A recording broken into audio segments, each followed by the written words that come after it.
I love revisiting 18th century furniture. Regardless if it's in demand by clients, it is a great platform to learn furniture making. I just think of it as the classical music of woodworking. Learn that form, you really have a strong basis to go and do other things. It's the scales. Wood movement, texture of wood, how to lay things out, but proportions, joinery, and especially decorative elements like carving, especially when you get into the Chippendale period, which these are from.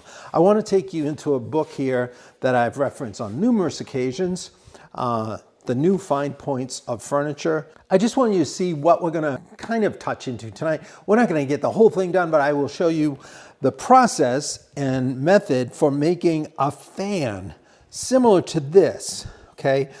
This is not technically a shell, it's called a fan. These were very common, like highboys or chest on chest actually, from Connecticut. Connecticut, for some reason, the makers there really liked putting this type of fan. Can you see that one? Perfect. Okay, that's a good example, that photo right there. That's very similar to the one I want to show you. And you can see these others here.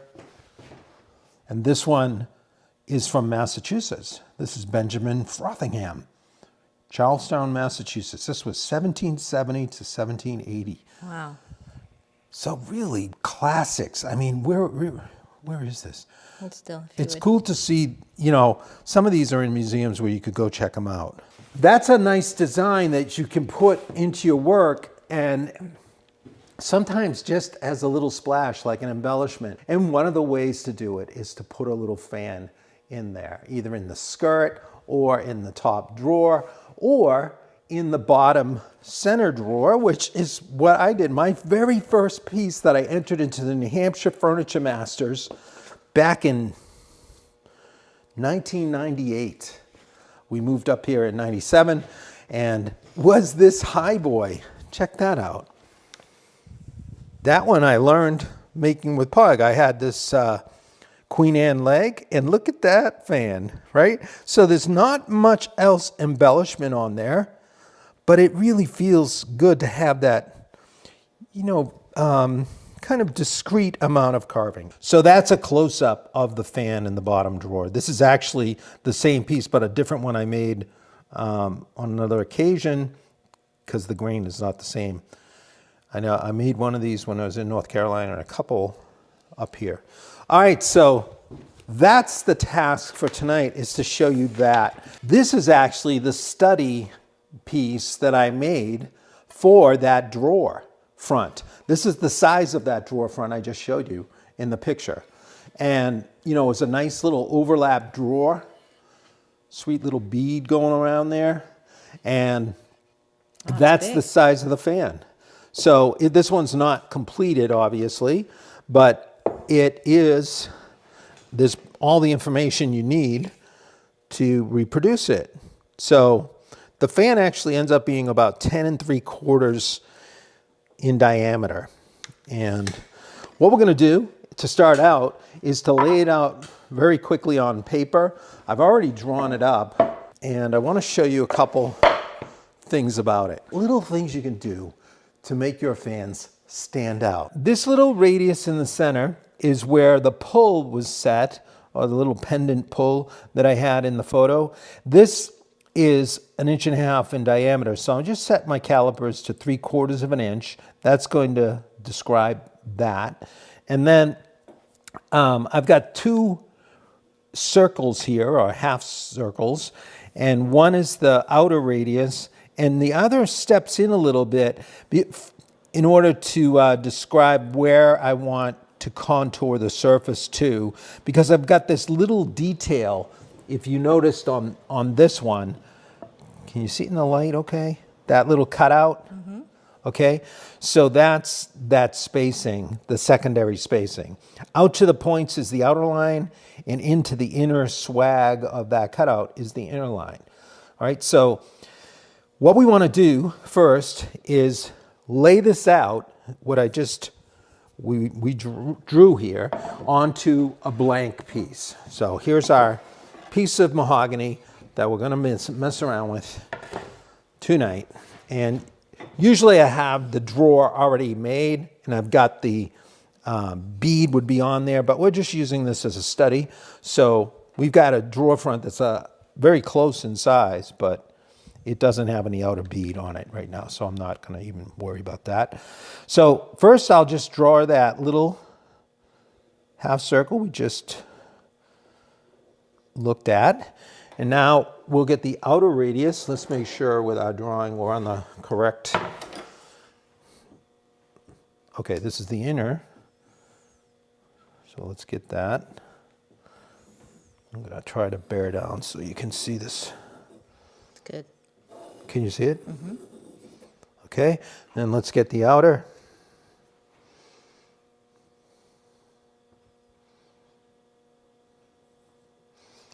All right, and here we go.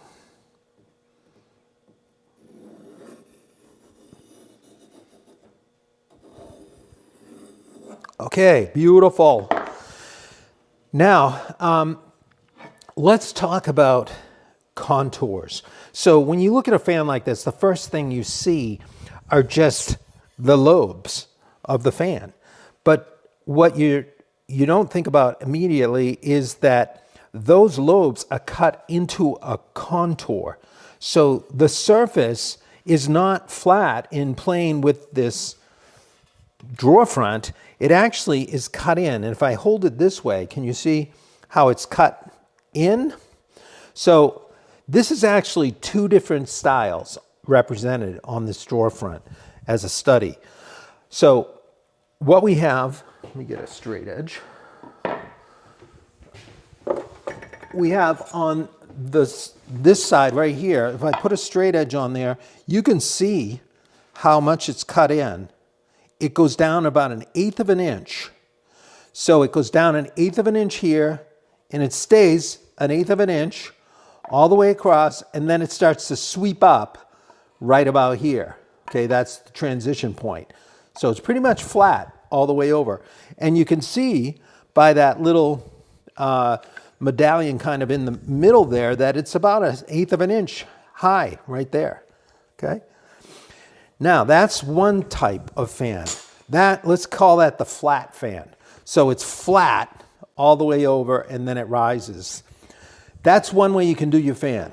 But if you want to add a little style to it, and you'll see this, if you look at the great ones in the museums, you're going to see, rather than a flat contoured surface, you'll see it start out thinner. Look how high the medallion is, how proud it is off the surface. It's only about 1/16 of an inch. And then on this side, it's 1/8. So that's our flat side. This side starts out 1/16, but then it drops. It comes over and it has a nice swale down, actually a little deeper than 1/8 of an inch right in here. So you end up with this more visually interesting fan. It starts out and it sweeps down, and so you're first gonna model the surface with that sweet contour, okay? Not the flat. You can do a flat, it's no problem. You will see some country ones will often be just flat relief like this. This one I want to demonstrate is with the full contour. So we'll just get into that a little bit. So you can see what that's like. I also indicated on the drawing this point right here. What am I doing? I got my pencils right here. All right, so right here is the deepest point of that swale that I just showed you. So it ends up being 5/32. So it's just a 32nd deeper than 1/8. And right in by the medallion, we're only 1/16 of an inch deep. For the flat fan, it's just 1/8 inch deep all the way out to this point.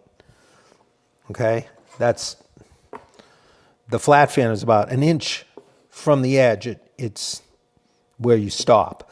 However, with the contoured one, we're going to have the deepest point of the contour at about 1.25 inches in from that inner line. And the way we're going to establish the depths is to simply set a router bit to that 5/32 30 seconds depth.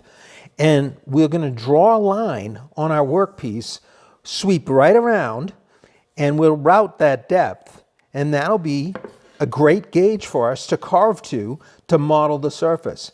And in by the medallion, we'll set a second router depth to 1/16, and we'll blend all that together initially with carving tools to model the surface.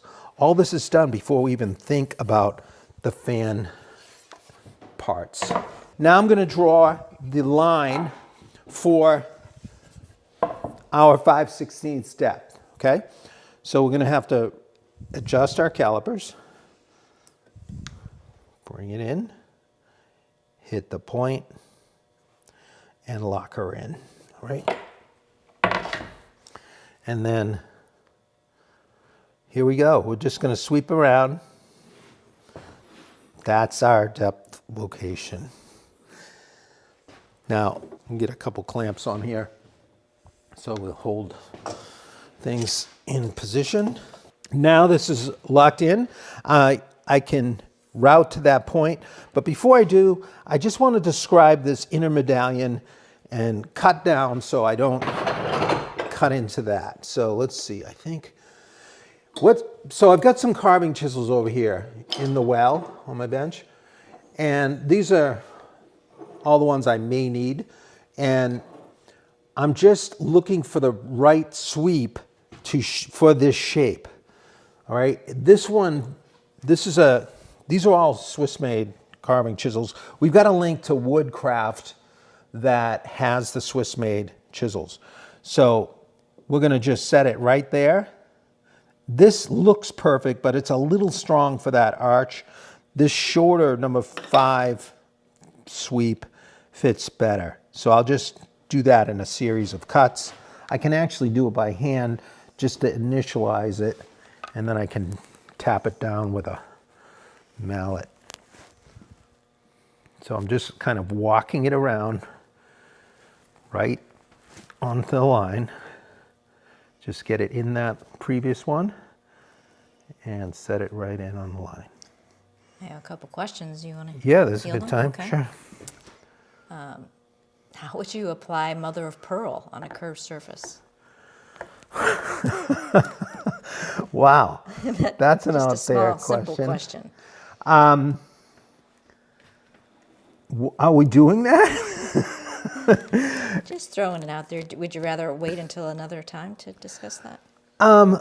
Well, you'd have to cut the recess somehow.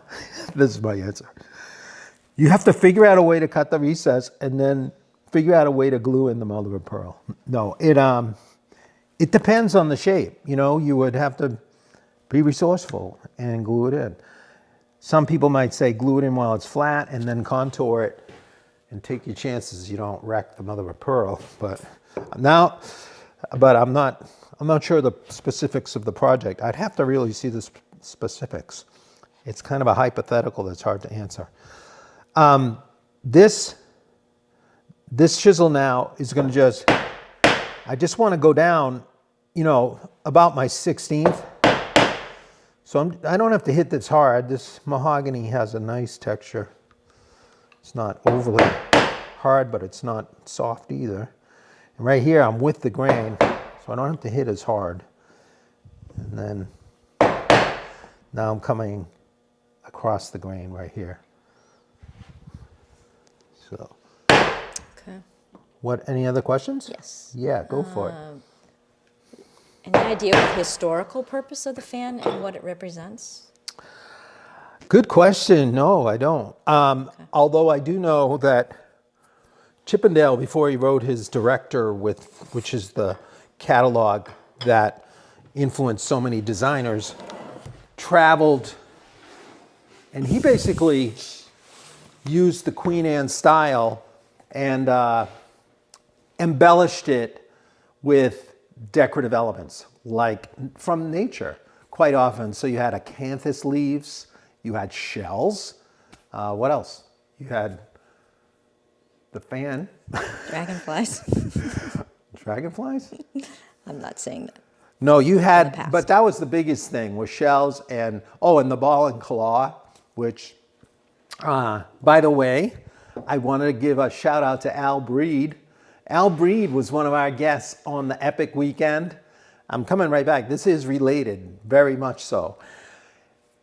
He's a fantastic carver, has worked a lot with 18th century furniture. In particular, he's really gone deep with the Newport style, which is really the epitome of furniture design in the 18th century, in my opinion. There's great furniture all over, but I love the Newport, as does Al. And at the Epic Weekend, he brought some drawings that he had made of various pieces. And what was cool about it was he was so connected with descendants of John Goddard, who was one of the greats of Newport furniture, that he was able to get and measure the originals so precisely that he made these beautiful drawings and very intricately detailed and spot on for dimensions and everything. And in certain cases, he made castings so you could actually have study models. Just like I'm showing you this study model, it's always a good idea to work out what you're shooting at. So for every element you carve, you're looking at the same representation that you're targeting, and you end up with a great commonality across the elements. But anyway, I was so into it, I got one of the castings of the feet for this little tea table, and I also got a couple drawings. So I'm really excited to carve this tea table, but I'm not going to ever publish this. He's already done it. So you actually, we put a link to his site because it's a great resource, and I really would love to share his expertise with you if you're not aware of Al Breed. And you can go on his website and check out these castings. You can get the drawings of the 18th century furniture. And what I'm saying is, if you love Newport furniture and a challenge, they're not easy, or for the faint of heart, you would love that. He also makes this little shell available. This is a classic Newport shell, and on it is numbered, and it shows the sequence of carving a shell like this. So shout out to Al Breed, and check out his site. You'll love it. All right, so let's get back to ours. Now we've got that depth cut. Now we're going to route that recess, which is going to give us our target. So I'm going to get on my gear. I'm just going to route on that line to our 5:30 seconds.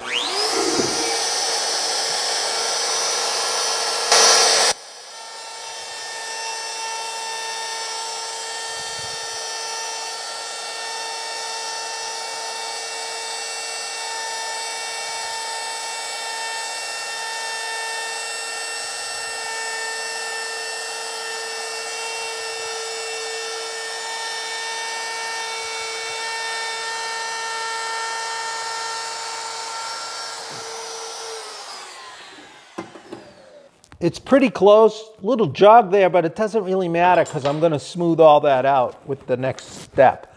Now I want to bring this section down to a 16th.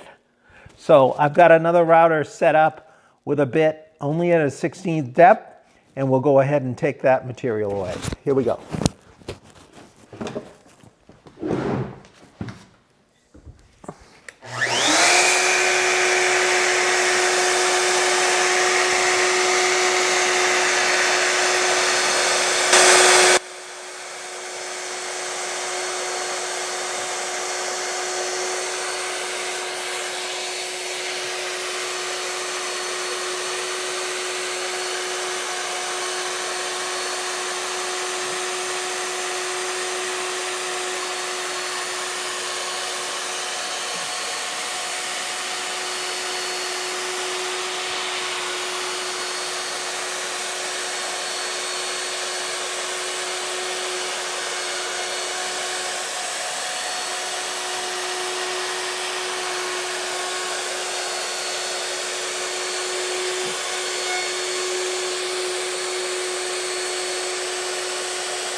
We're almost done. Can you see the fan yet? All right. Like a rainbow. Okay, so now what we want to do is our contouring. If you remember, we need to bring this down into a swale. So I'll work on the intersection first. And for that, I'm going to get a flatter little sweep going here. I've got some wider, some 30 millimeter. This is a 5 sweep. The 5 just is a little stronger than the 3, which is quite flat, but this is the one, I think, the 3 that works for the shape of the swale. All right, so I'm going to get in here.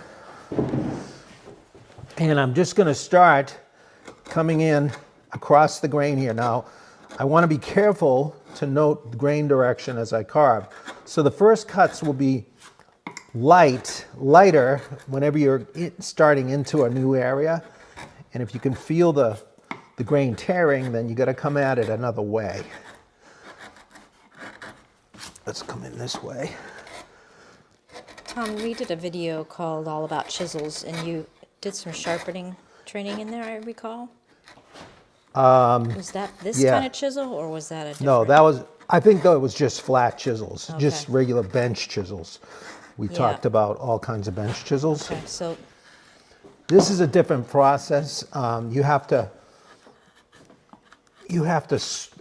get into sweeping it. I'll show that, but I really can't get into it much tonight. not right now, no. So I'll show you a quick little hit. See, I would link to that, but I guess that's not really the appropriate one. No, sharpening carving chisels, I mean, if they're straight, you can get the idea on that one. But with the sweeps, it's a little more challenging because you got to follow the contour of the sweep. So I'm just roughing this down to get it heading close to that. Can you depth. remember, Tom, I can't recall if you said what number chisel it was that you were using when you were cutting out the medallion part? Oh, I just found one that fit the sweep. It was this one here, the 512. Oh, okay. So that had a good curvature to match that 3/4 inch radius. Sometimes you just gotta piece it together. Other times you can actually design your shell.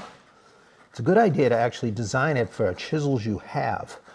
So That makes sense. yeah, because there's little variations and make it easier on yourself. It's not that big a deal to slightly change it. Okay, so I'm just trying to bring this down. See right here, like I'm lifting, I'm getting tear out there, so I've got to come at this another way. And that's where you usually get the issues, is right on these kind of, where you're at the diagonal to the grain, because the grain's running this way, and you're coming in at like the 45. You got to go slower there because you may get some tear out. How many chisels are in a basic set of carving chisels, Tom? Do you know offhand? I don't know. Al Breed said something interesting when he was here. He recommended not buying the sets because you end up having so many wasted chisels in the set that you won't really use. So he recommends, and I do agree with him, buying kind of the ones that you need, like one at a time. And which ones those are, I can't really tell you right now. I think I would talk to him. Take a class with him. You can go there too and take classes, and you could pick his brain. That would be incredibly. He has some videos too. He's done quite Oh a bit yeah. of woodworking and On his website, he's got some little videos that may answer the question about chisels. He's a great resource for carving and especially 18th century furniture. He just had a gorgeous cartouche featured on the back cover of Fine Woodworking magazine last month or the one before. I think maybe it's in the current issue, I don't know. But he's actually teaching a course on carving that, so it's just, you learn a lot of techniques when you dedicate some time to it, especially with someone like him who knows what he's doing. All right, so I'm just kind of bringing it down to that depth line.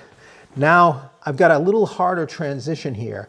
So I want to just take that edge off a little. I could actually do that with a flat chisel because I'm on the outside here. So hopefully I don't. See, nice thing about carving is you can carve right across the grain and not worry about tear out. But once you start going with the grain, you may experience some. So I'm trying to just gradually contour that down.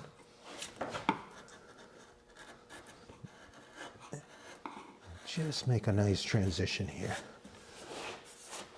What a pleasure it is to carve mahogany though. Sorry. I haven't had this experience for a while. Okay, so you can see what I'm doing. I'm just gently transitioning so that this is going to come from the 16th inch down into that swale nicely.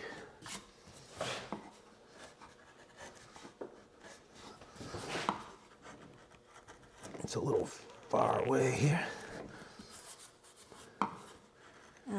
Can you give us a little sense of the quality of sharp that chisel is? Is that This is pretty how sharp. they would need it to look like the performance? Yeah, this is, I did do one of sharpening chisels. This is just a straight bench chisel, and I took it up. I mean, this is really honed to like 10,000, but usually, I mean, if you get it up to 4 or 8, you're gonna have a good edge. When Al talked about sharpening his chisels, he said he just goes 1200 grit, and then that's it. But I like to just hone it a touch more than that, but obviously you can do it with that. All right, so that's, you get the idea. I've transitioned down nicely. You could make an inner circle there if you wanted to see it. So you can see how that's going. Now I want to work on coming in from the outside to our depth stop there. And I'll take my 330 again. And now we're going to work across, and we can take that off.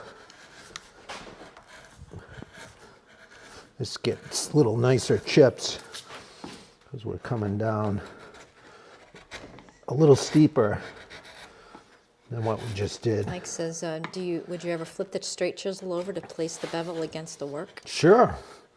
Yeah, I use it that way a lot depending on the situation. Absolutely. I didn't feel it right there though. I mean, you could have done it right there. Tom, how high up from the bottom edge is the pivot point for your compass? How high up? Oh, I just brought it up the height of the molding. So the center point would be at that molding, which was 3/16. So I came up 3/16. But that's no set rule. You see those Connecticut pieces, sometimes the medallion is up and it's a full circle. You know, it doesn't have to, you know, the fan could be more around. I like it for this piece to just be like a half circle, and ending it there felt like it made the most sense. All right, so now we'll kind of start off by kind of roughing it out. Now we're coming in, you're seeing we're getting closer. Before we finish that, let's come over here. Same thing. What's nice is when you get in a position with carving where you can rest the heel of your hand. So here's a good spot where the heel of my hand rests and I can kind of roll. It gives you a little more control. If you were putting a drawer pull on this, Tom, would you move the center medallion up to accommodate that? Yeah, I actually did put a pull on this. We'd have to look at that picture again.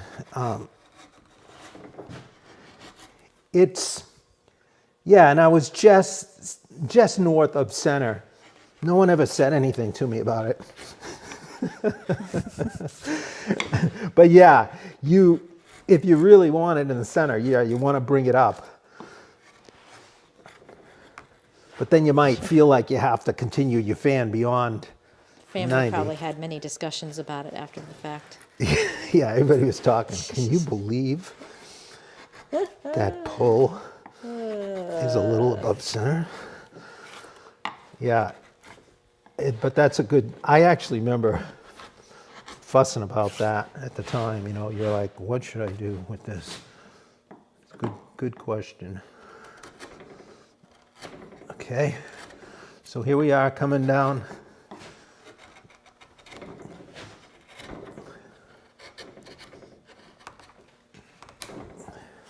Let me get in here again.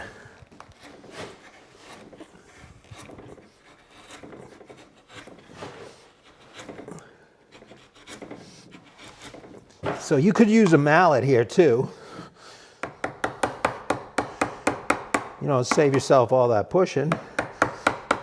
Be more civilized. But I'm going to push. I can go a little faster. If given how small this is, would you ever just consider manually clearing it rather than doing the router? You could, but the nice thing about the router, it's not like I was clearing it so much as setting a depth. So now I have something to shoot for. It's like a guideline. I just laid it in there as a guideline of sorts. But I would route as much as you could, and that's helpful. But you're always just carving up to your lines. Now I'm going to start taking it to that inner line and then try to blend with that depth stop.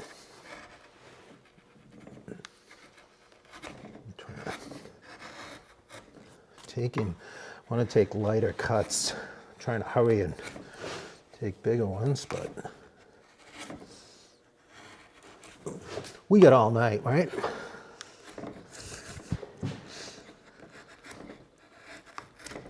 Okay, that's nice. But this is how pretty much all good carving starts, with modeling the surface, and then you would just add greater and greater detail to it. So, Can you repeat what you had the router depth set to, Tom? I had it set to 5/32. Okay. And I was running just a 1/4 inch router, if you want to try this particular fan.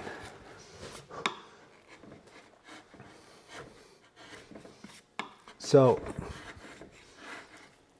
that's looking pretty close. I can just barely see the depth stop, so this is where it can kind of blend it.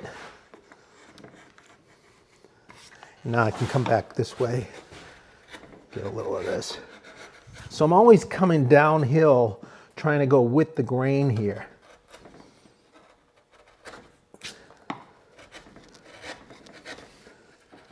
When you were carving out the medallion, Tom, the chisel you were using, Yeah. was that equally sharp?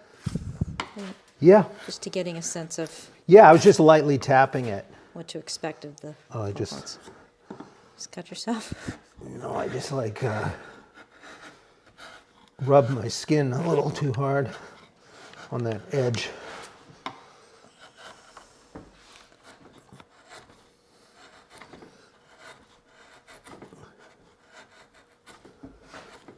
I like to bleed on every project, but it's not blood. I got a little blister. I'm out of practice. You do this a while, the back side of your hand gets pretty tough because you're leaning on that hand a lot. Okay, so see how this is coming together and it's blending nicely together. And then I just want to get it so it comes out to that outer line.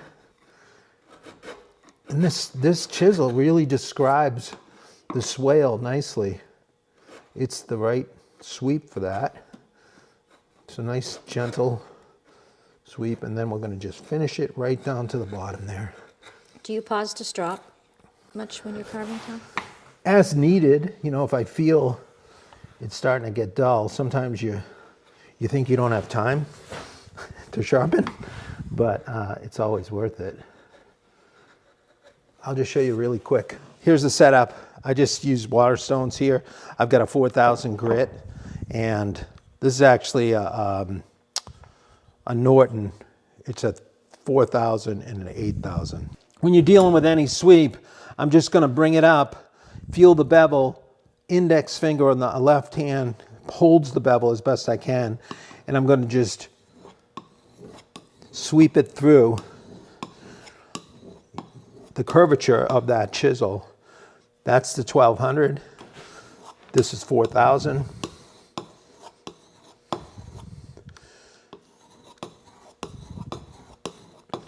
There's all kinds of ways to sharpen. I wish I had like a strop of some sort, but this works pretty nicely. You get used to it and knowing what you need to do. This is a little round stone. I can use it on the inside just to knock the burr off. If you don't have one, you can use the inside of your stone this way and just, you know, you could actually break that a little and then just rub it that way. All right, so that's it. I'm going to come on back to work. All right, so I'm getting really close here. I just want to blend away the little ridge there.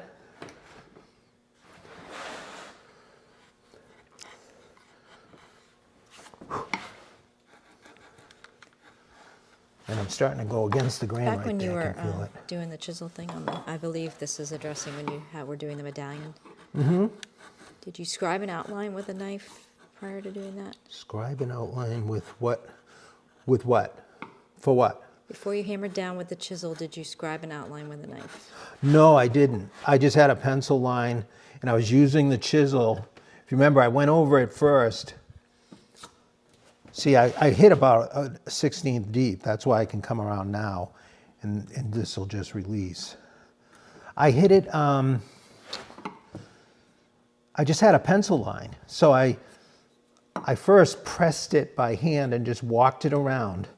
If you see at the beginning of the video, I did that. And then I tapped it lightly, went back over it. So it gave me that nice offset. So I got the 16th inch offset. Now I'm getting into the contour, and I would blend this really close, but when you get close, you can use a French curve card scraper. So these are, if you're familiar with card scrapers, that's all this is, but obviously you've got quite the curve option on it. So when you sharpen these, it's very similar to sharpening a regular card scraper. I probably should demo that one time, but depending on the... We did have a video on card scraping, sharpening. Yeah, but not this. I didn't sharpen the French curve, I don't think. I'll have to check.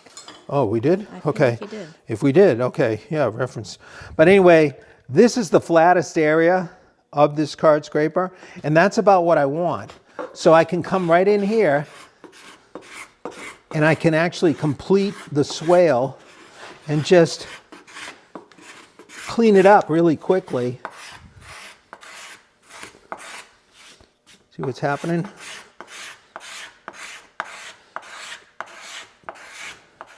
That really finishes it nicely. Here, I'll come over here. I guess you can't see the shavings like I can coming over. I'm going right across the grain there. So this is just to complete the modeling of the surface.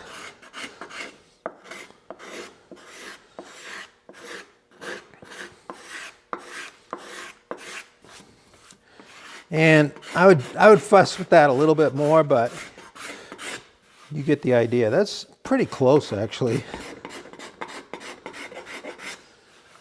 I've just got a little stronger transition right there, and this will help you to finish up. You can take a straight one and come from this upper area down into the swale as well. And just use the curve for the swale.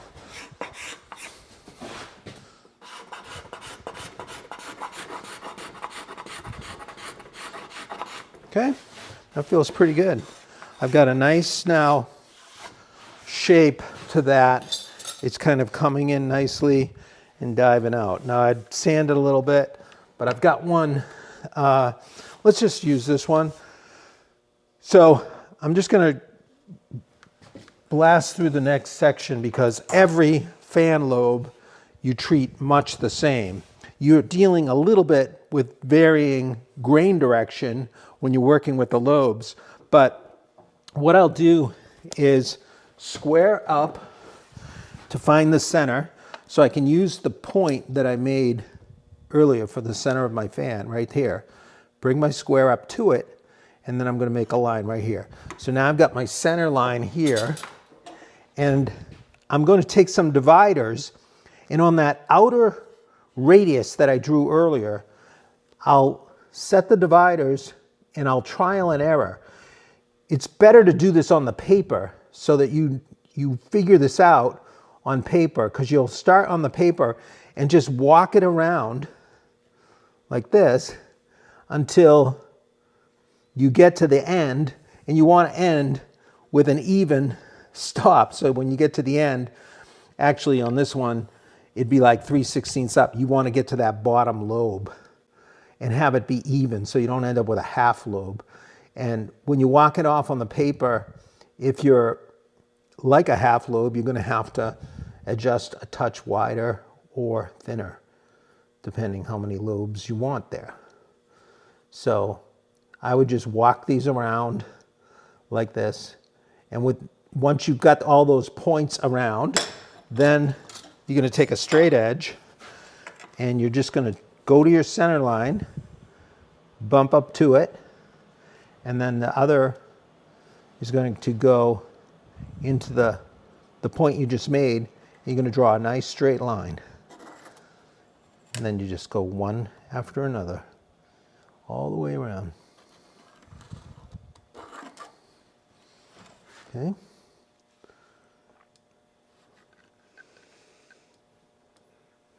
Is it possible to just take the circumference and divide it by the number of lobes you want to get the measurement? Sure. You could, if you can nail that down. That'll get you close, but when you use the dividers, that's going to really tell you exactly where you stand. And you'll find that when you set the dividers, you may have to slightly adjust one way or another. But once you get it locked in, I mean, I have those dividers are spot on to give me a nice even finish to the circle. Okay, so that's enough. I'll just stop there. All right, so you'd go around, you'd describe your entire fan this way, and then let me turn this around so I can work on it. Once I have all my lobes described, now I want to define the grooves or the V channel between them. I like to just come in with a veining chisel. So, whoops, that's all right. There it is. This is a 12-6 veining chisel, and it's sharpened with the sides are leaning forward. So the sides actually hit first in a lot of cases. And that, I actually learned that from a sharpening instruction from Al Breed. And it makes a world of difference. It actually can carve in almost any direction. So I'm going to start light right here on the pencil line. Just go lightly to start. Some people like to knife along the line first, which you certainly could do, but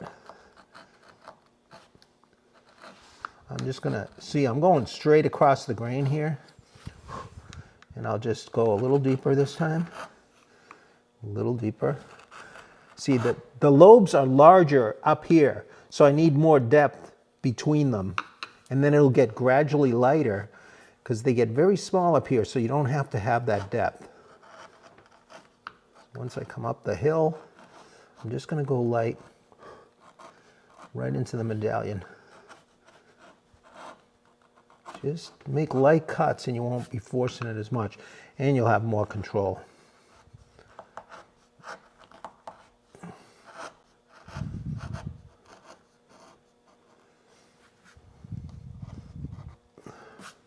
Sorry, I got a little weeping blister.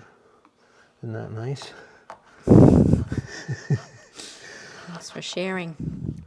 I'm playing hurt tonight, guys. I don't like to reveal, but it was right out there That's for why all you of you. make the big bucks. It was right there for all of you to see. I had to confess it. All right, so that's about right. And then we move on to the next one. Same thing. Just go right down the line.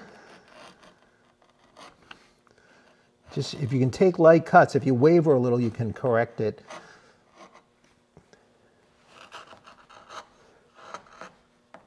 And if it's going to have a little bit of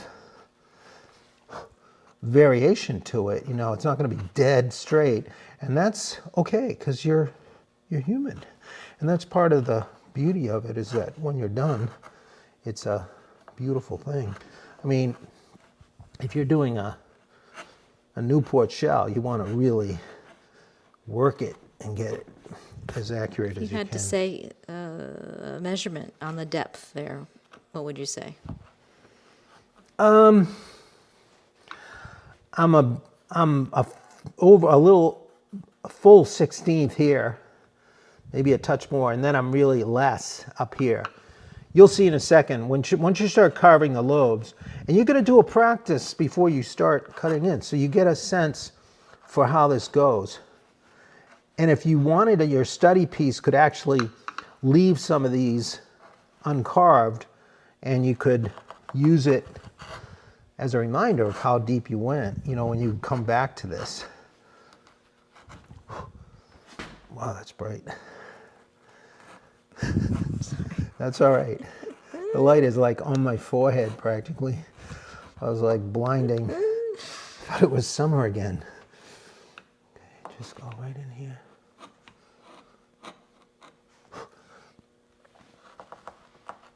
Okay, just go a little deeper here.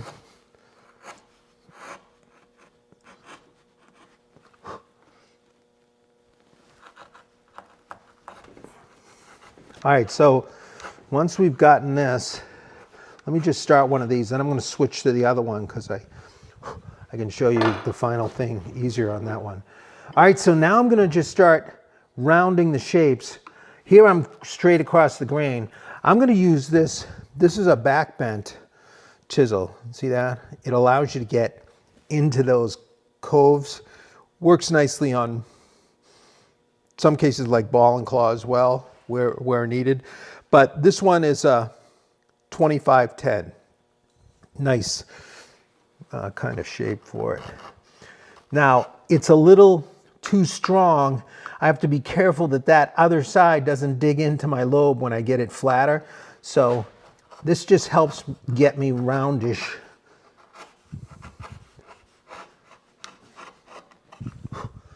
So I'm just using the V as my guide, and I'm rounding it over now. This is going straight across the grain pretty much in there. Let's hit it on this side. See, this is dead across the grain. It's a little easier when you get, once you get to the angle ones. I'll show you one of those in a second.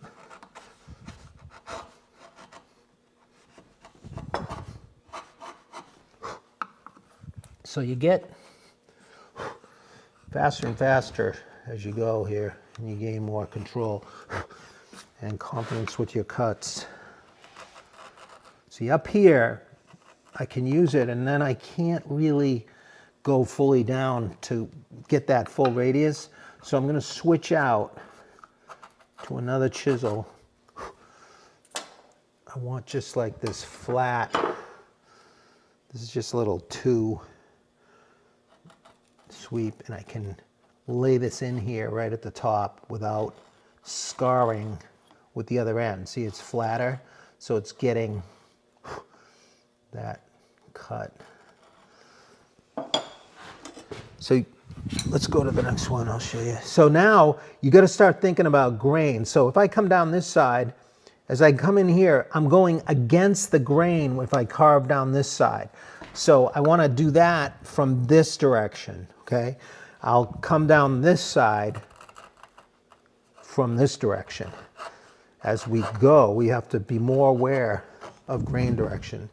For the first one, you're right, cross grain, so pretty much the same.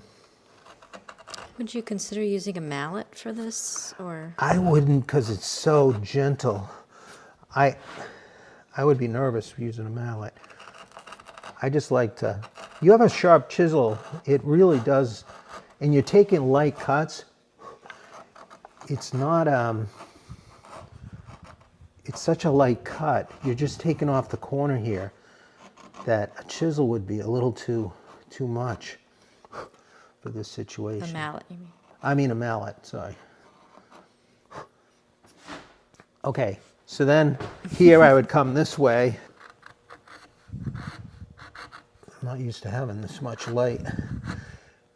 It's kind of blowing out all the shadows. Disturbing? No, it's a little different because it's, I can turn it down. no, it's fine. I just lose the shadows where you normally do see shadow. All right, so I'm gonna just go like that. If you're not quite, I feel like I might have to go a little deeper here. If you get there and you don't think you're deep enough, just come in with your V again and just take it a little deeper. And then when you radius it, so you work your way up to it. And this is the way, anything with experience, with the experience of doing the repetition, you start to realize, oh, I could go deeper at the beginning there. And before you know it, you're gaining familiarity with the process and going much faster.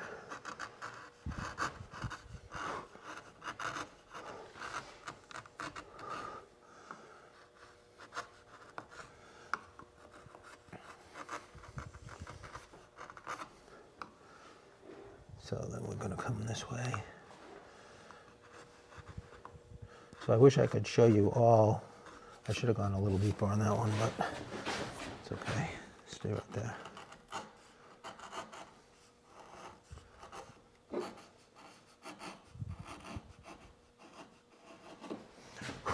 Okay, so that's getting close. Let me switch out to this other one, because this is more of an angle, and I can show you the final cut detail.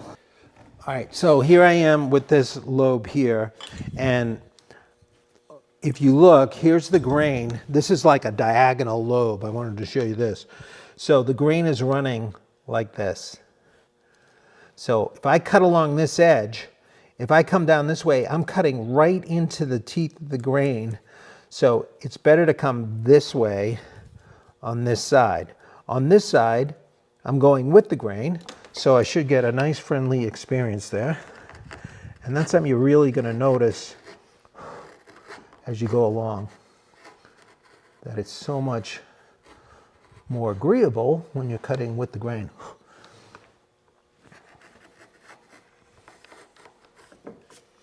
And I want that flatter.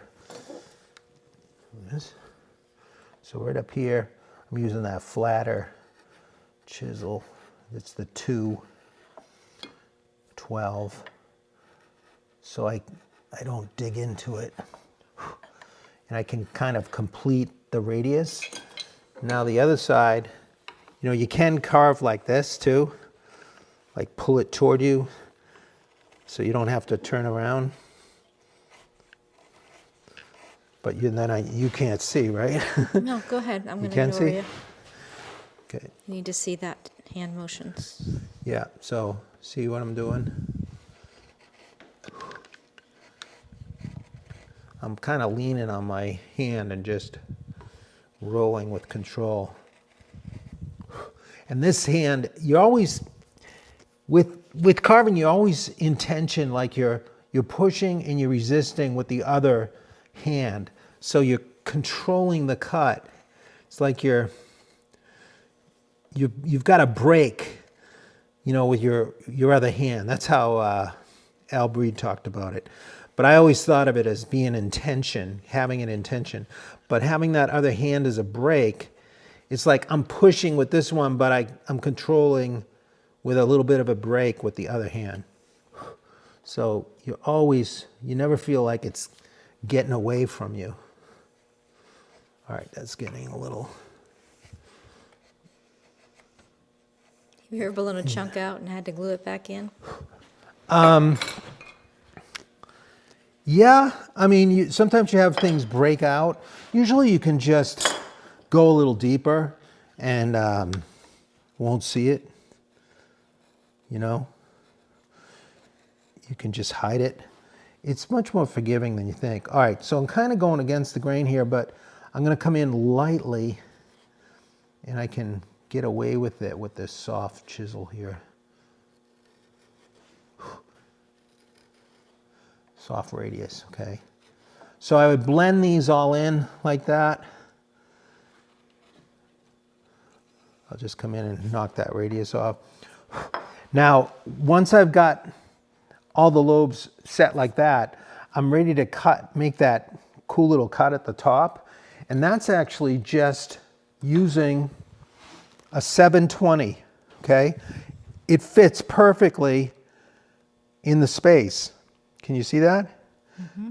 It's right in there. So what I do is I'll take it and line it up with the all point, the divider point from the very beginning.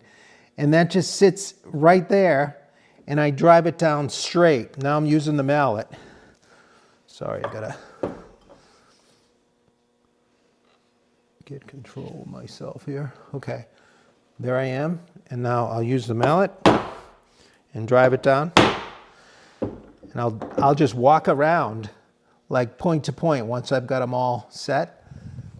Just get it right in there.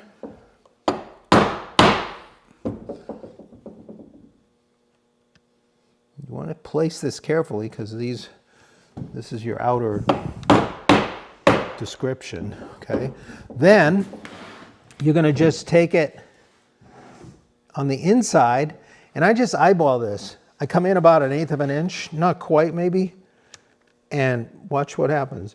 I'll just rock it so that I'm touching the point over there, and then I push down and sweep around and bring the other edge into the point, and then that little piece comes out like an eyebrow, and you get a nice little cut like that, okay?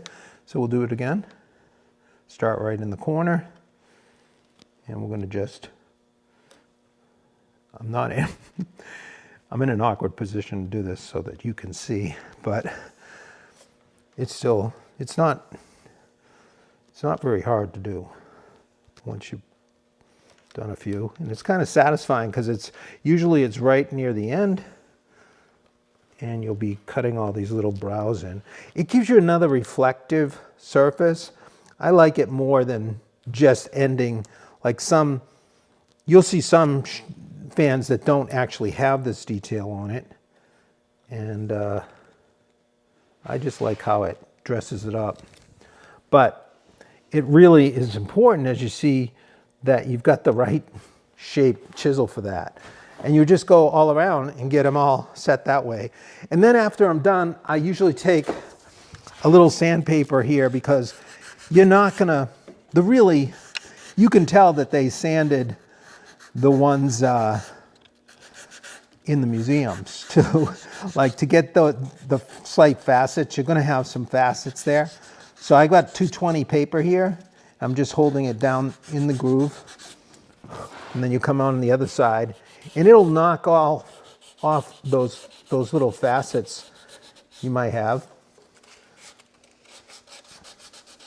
If you do a little refined job when you're carving, you have less and less to sand. These aren't really finished all the way. These are more refined, so if I was sanding,